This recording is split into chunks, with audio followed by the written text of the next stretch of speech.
Баршаларыңызға қайырлы күн, менің алтын оқырмандарым, менің каналыма қош келдіңіздер. Сіздермен бірге өте дәмді, сочный болып шығатын қатпарлы самса дайындайтын боламыз.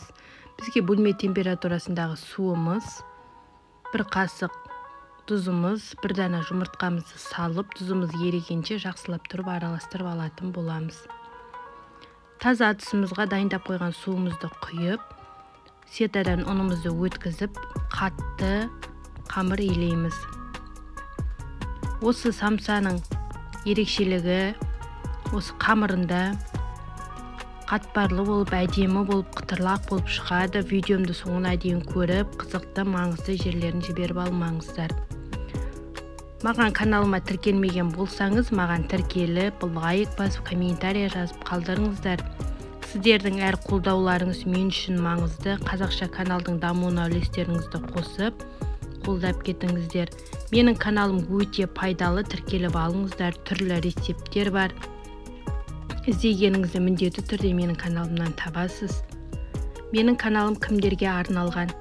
Асхананы сүйетін қаншайымдарға, жаңа түскен келіндер болса, түрлі қолжетімді тағамдар іздеп жүрсеңіз, міндетті түрде менің каналымнан табасыздар. Қамырымызды салапанымызға салып қойдық, енді салмасын дайындайтын боламыз. Менде жылқы еті мантыға турағандай етіп, 4-1-3 кішкентай бөліктерге бөліп турап алатын боламыз. Өте дәмді, ерекше болып шығады. Меруерт асханасымен бірге жасап, жанұяңызды қуантып қойыңыз.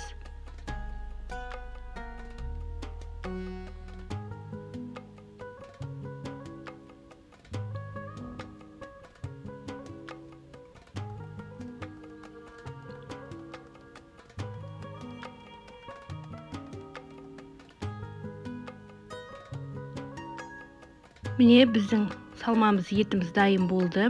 Енді 2 дана биязымызды турап салатын боламыз. Осы самсаның құрамын описание бөліміне қалдырамын. Сол жерден қарап, сіздер де жасаңыздар. Өте дәмді, ерекше, қатпарлы болып шығатын самсалардың бірі.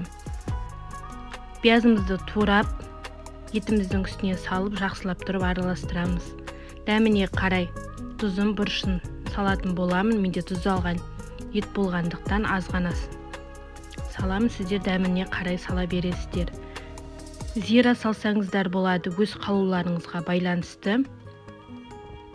Жақсылап тұрып, қолдың көмегімен араластырып алатын боламыз.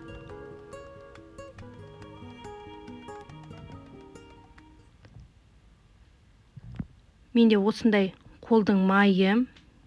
Сіздерге де кеңес беремін. Қолдың майын пайдалануға, егер болмаған жағдайда сары маймен пайдалансаңыздар болады. Біздің қамырымыз тыныпты, 2 бөлікке бөліп, жақсылап тұрып тағы да илеп, 2-ші бөлігін жаятын боламын. Дөңгелек етіп, жұқа етіп жаямыз. Әдемі болып шығады.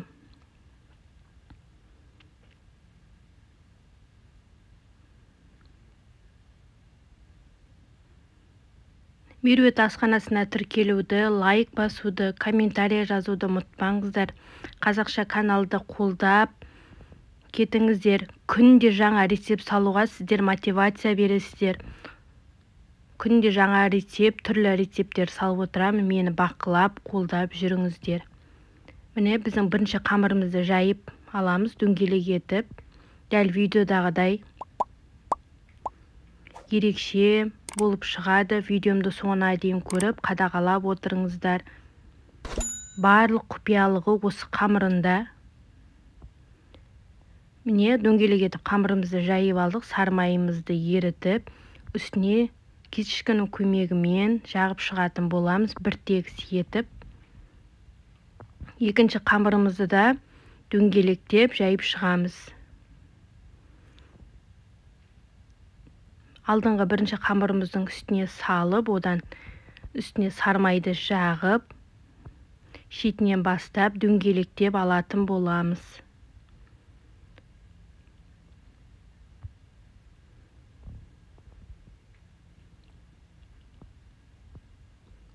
Дәл видеодағыдай жасасаңыздар, сіздердің самсаларыңыз өте әдемі, жылтыр, қытырлақ болып шығады.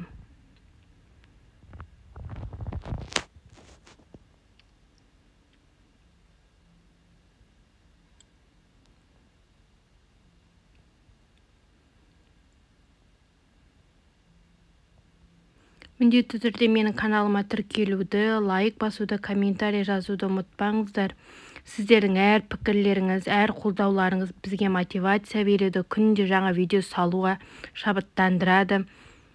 Маған тіркелуді ұмытпаңыздар. Көбілеріңіз тіркелмей кетесіздер, міндетті түрде тіркеліп алыңыздар.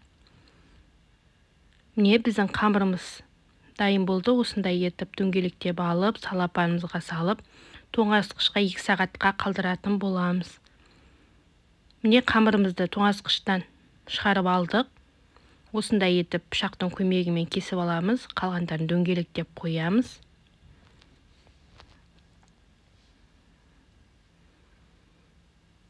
Дөңгелектеп алған қамырымызды оқтаудың көмегімен дөңгелек етіп, жұқалау етіп жайып шығатын боламыз. Дәл видеодағыдай қарап, мұқият сіздер жасап, жанұяңызды қуантып қойыңыз.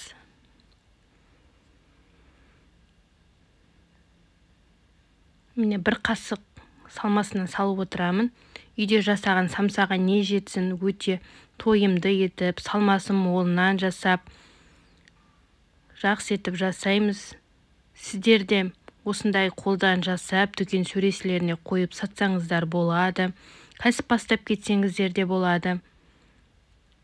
Өте дәмді, ерекше болып шығады.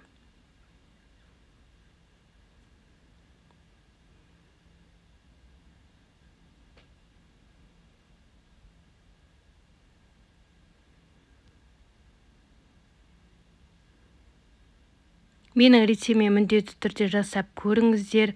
Сіздерге ұнайды деген ойдамын. Қамыры өте хрустящий, қытырлақ болып шығады.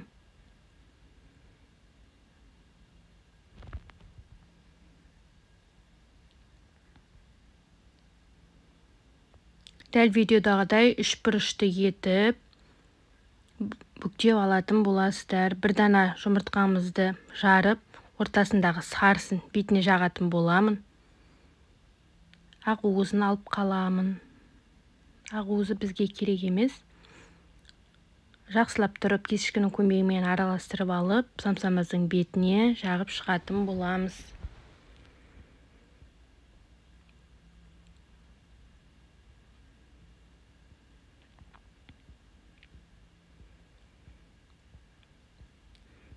Үйде болса, күнжуыт сепсеңіздер болады.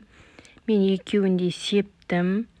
Нағыз болмаған жағдайда сеппей пісіре берсеңіздер болады.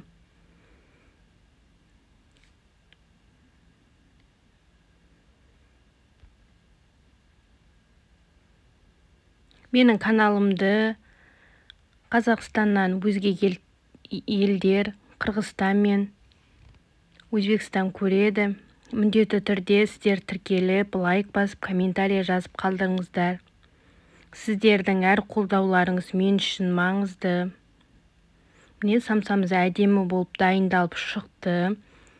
Осы самсамызды пешімізде 180 градуста 35 минуттай пісіріп аламыз. Әл пештің қыздыруы әртүрлі, сондықтан мұқият қараңыздар. Өте дәмді, сочный, қатпарлы, хрустящий самсалардың бірі болып шығады. Міне әдемі болып пісті. Енді тәлімімізге салып, әдемілеп, дастарханымызға, отбасымызға ұсынатын боламыз. Міндетті түрде менің рецептіме жасауды кеңес етемін.